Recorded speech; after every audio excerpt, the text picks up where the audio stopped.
Students, today we will start our fourth unit of sixth chapter, and this is our second terms chapter. Okay, in first term you have to do first unit, second unit, and third unit, and from fourth unit your second terms starts. So, and our first section of fourth unit is the journey through the desert.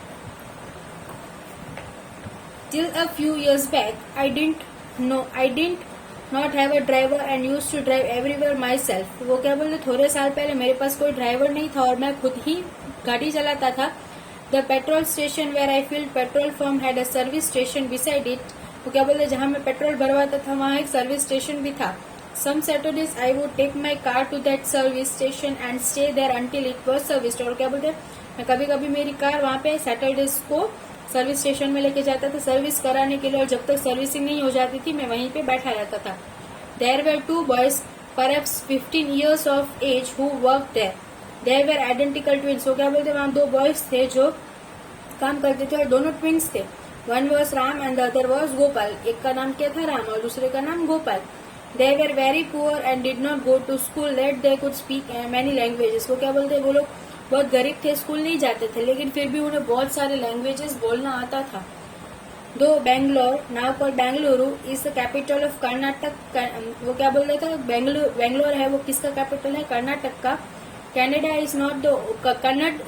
Is not only language spoken here. There are many people who have came from outside the state and settled in a beautiful city. Hence Bangalore had many very cosmopolitan. वो क्या बोलते हैं कि यहाँ Canada में बहुत सारे ऐसे लोग हैं जो बाहर से आए भी हैं और ये लैंग्वेज बोलते हैं. This boys had met many people during their work at the station and so could speak Kannada, which was their mother tongue also. क्या बोलते, यहाँ पे बहुत सारे ऐसे लोग आते थे जो अलग अलग लैंग्वेज बोलते थे और उन्हें कन्नड़ बोलना भी आता था क्योंकि वो उनकी मदर टंग लैंग्वेज था. Tamil, Telugu and Hindi. Ram and Gopal worked as earned boys. They were always very cheerful and everyone liked them. वो बहुत अच्छे से काम करते थे और सब उनको बहुत पसंद करते थे. The servicing of my car used to take about 2 hours. और उसकी कार सर्विसिंग में कितना टाइम लगता था, उसको 2 hours लगता था. The boys would bring a chair for me and I would sit under the shade of the tree. वो क्या बोलते थे, बॉयज मेरे लिए एक चेयर लेके आते थे, मैं वहाँ पे एक ट्री के नीचे बैठ जाती थी और वहाँ पे बहुत ही आराम करती थी और न्यूज़पेपर पढ़ती थी जब तक वो मेरी कार सर्विसिंग में नहीं चली जाती. Over a period of time I became friendly with them and they told me about their life. थोड़े ही टाइम में मैं उनसे बहुत फ्रेंडली हो गया और मुझे अपने लाइफ के बारे में बताते थे. They did not have a father. उनके पास कोई फादर नहीं था. Their mother worked as a labour. और उनकी मम्मी पूरा लेबर की तरह काम करती थी. They stayed in a near by slum with their uncle. और वो कहाँ रहते थे, अपने अंकल के साथ बाजू में रहते थे. They had studied up to class 4 but then had to drop out as they were too poor to continue. उन्होंने कहाँ तक पढ़ा था, 4th स्टैंडर्ड तक, और फिर उन्होंने छोड़ दिया क्योंकि उनके पास इतना पैसा नहीं था कि वो कंटिन्यू कर सके अपनी पढ़ाई को. There were nobody who could guide and teach them at home. उनके पास कोई ऐसा नहीं था घर पे जो उनको पढ़ा सके. Though the salary at the service station was not much, they got free breakfast and lunch and sometimes small tips from the car owners. उनकी सैलरी वहाँ पे ज्यादा नहीं थी लेकिन उनको लंच ब्रेकफास्ट वहीं पे मिलता था और जो ओनर होते थे गाड़ी पर वो उनको थोड़े टिप्स देके जाते थे जिनकी वजह से उनका गुजारा चलता था. They had no fixed working hours. उनके कोई वर्किंग आवर्स फिक्स्ड नहीं होते थे. They came around 8 in the morning and went home only by 8 PM. Sunday was only holiday they got. वो कब सुबह 8 बजे आते थे और रात को 8 बजे जाते थे. उनको सिर्फ संडे के सिवाय कोई छुट्टी नहीं मिलती थी. In spite of all difficulties they faced, these kids were always smiling. मतलब इतने सारे डिफिकल्टीज होने के बाद भी वो लोग हमेशा स्माइल ही करते थे.